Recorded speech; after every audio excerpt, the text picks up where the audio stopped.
Shalom, selamat pagi Bapak Ibu dan jemaat yang dikasihi Tuhan. Mari sebelum kita memulai aktivitas kita di sepanjang hari ini, kita mengawalinya dengan membaca firman Tuhan dari Kolose pasal yang kedua ayat yang ke-6 sampai Kolose 3 ayat yang ke-4. Demikian firman Tuhan. Kamu telah menerima Kristus Yesus, Tuhan kita. Karena itu, hendaklah hidupmu tetap di dalam Dia. Hendaklah kamu berakar di dalam Dia dan dibangun di atas Dia. Hendaklah kamu bertambah teguh dalam iman yang telah diajarkan kepadamu. Dan hendaklah hatimu melimpah dengan syukur. Hati-hatilah, supaya jangan ada yang menawan kamu dengan filsafatnya yang kosong dan palsu, menurut ajaran turun-temurun dan roh-roh dunia, tetapi tidak menurut Kristus. Sebab dalam Dialah berdiam secara jasmaniah seluruh kepenuhan kealahan, dan kamu telah dipenuhi di dalam Dia. Dialah kepala semua pemerintah dan penguasa. Dalam Dia kamu telah disunat, bukan dengan sunat yang dilakukan oleh manusia, tetapi dengan sunat Kristus yang terdiri dari penanggalan akan tubuh yang berdosa. Karena dengan Dia kamu dikuburkan dalam baptisan, dan di dalam Dia kamu turut dibangkitkan juga oleh kepercayaanmu kepada kerja kuasa Allah yang telah membangkitkan Dia dari orang mati. Kamu juga meskipun dahulu mati oleh pelanggaranmu dan oleh karena tidak disunat secara lahiriah, telah dihidupkan Allah bersama-sama dengan Dia sesudah Ia mengampuni segala pelanggaran kita, dengan menghapuskan surat hutang yang oleh ketentuan-ketentuan hukum mendakwa dan mengancam kita, dan itu ditiadakannya dengan memakukannya pada kayu salib. Ia telah melucuti pemerintah-pemerintah dan penguasa-penguasa dan menjadikan mereka tontonan umum dalam kemenangannya atas mereka. Karena itu, janganlah kamu biarkan orang menghukum kamu mengenai makanan dan minuman, atau mengenai hari raya, bulan baru, ataupun hari Sabat. Semuanya ini hanyalah bayangan dari apa yang harus datang, sedang wujudnya ialah Kristus. Janganlah kamu biarkan kemenanganmu digagalkan oleh orang yang berpura-pura merendahkan diri dan beribadah kepada malaikat, serta berkajang pada penglihatan-penglihatan dan tanpa alasan membesar-besarkan diri oleh pikiran yang duniawi. Sedang ia tidak berpegang teguh kepada kepala, dari mana seluruh tubuh yang ditunjang dan diikat menjadi satu oleh urat-urat dan sendi-sendi menerima pertumbuhan ilahinya. Apabila kamu telah mati bersama-sama dengan Kristus dan bebas dari roh-roh dunia, mengapakah kamu menaklukkan dirimu pada rupa-rupa peraturan, seolah-olah kamu masih hidup di dunia? Jangan jamah ini, jangan kecap itu, jangan sentuh ini. Semua itu hanya mengenai barang yang binasa oleh pemakaian dan hanya menurut perintah-perintah dan ajaran-ajaran manusia.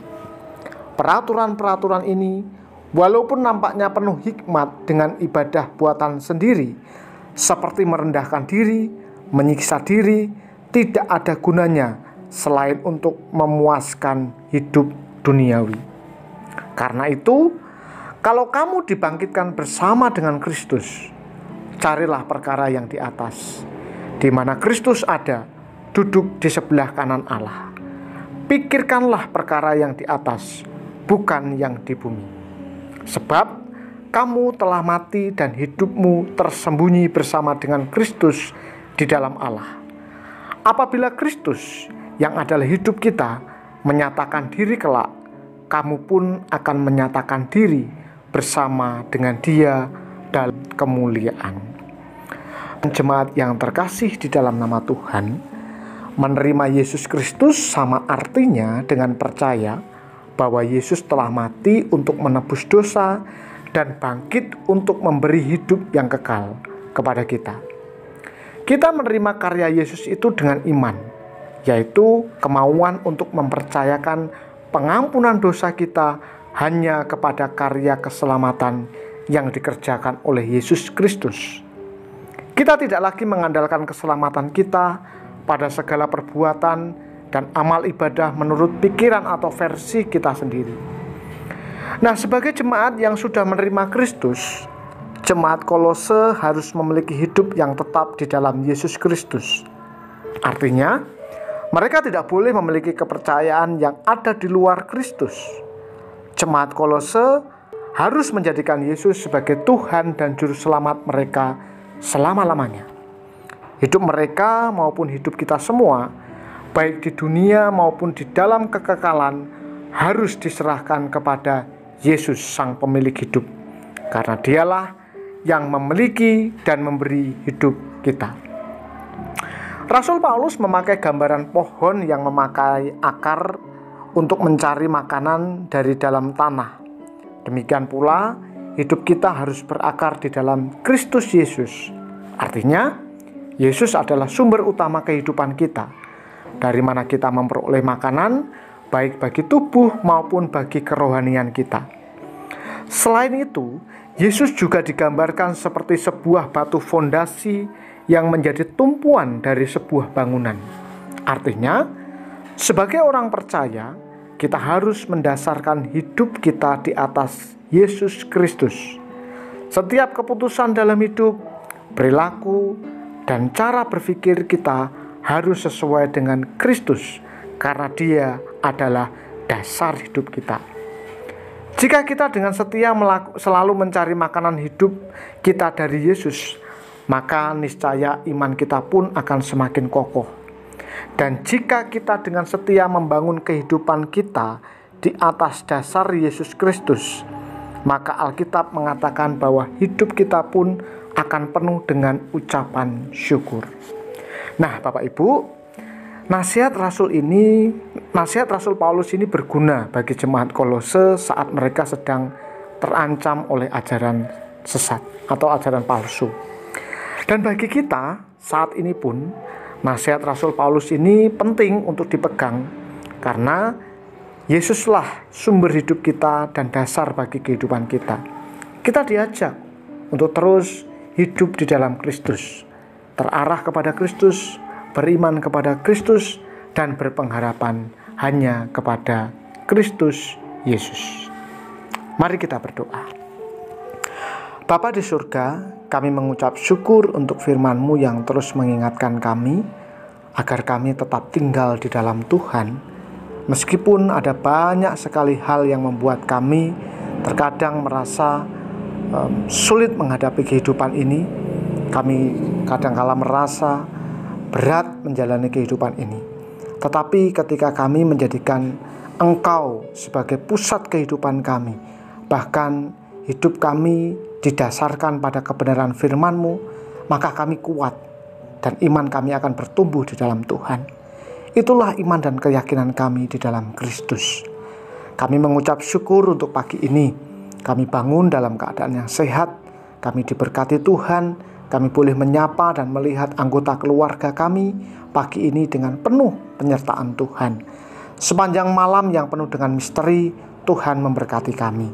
Dan pagi ini kami akan bersama-sama memulai aktivitas kami. Dari pagi sampai malam nanti, kami mohon Tuhan memberkati dan menyertai kami. Jauhkan dari segala mara bahaya dan sakit penyakit. Dan kami rindu agar hidup yang kami jalani memuliakan Tuhan, memancarkan Tuhan lewat tutur kata kami, lewat sikap kami. Ya Bapa, kami bersatu hati berdoa untuk jemaat Tuhan yang saat ini sedang mengalami sakit, baik di GKMI Salatiga maupun di cabang-cabangnya, Cukilan, Sumberjo, dan Jenglengan. Tuhan memberkati, Tuhan menjamah mereka, menyembuhkan mereka, dan memulihkan keberadaan mereka. Kami percaya Tuhanlah yang memberikan kemampuan kepada mereka. Ya Bapa, kami berdoa untuk anak-anak Tuhan yang saat ini sedang mempersiapkan tes, kenaikan kelas maupun jenjang yang lebih tinggi. Tuhan memberkati mereka. Terima kasih Tuhan, kami sambut hari ini dengan penuh ucapan syukur dan biarlah hidup kami memancarkan terang kasih-Mu. Dalam nama Tuhan Yesus kami berdoa dan bersyukur. Amin. Selamat beraktivitas, Tuhan Yesus memberkati.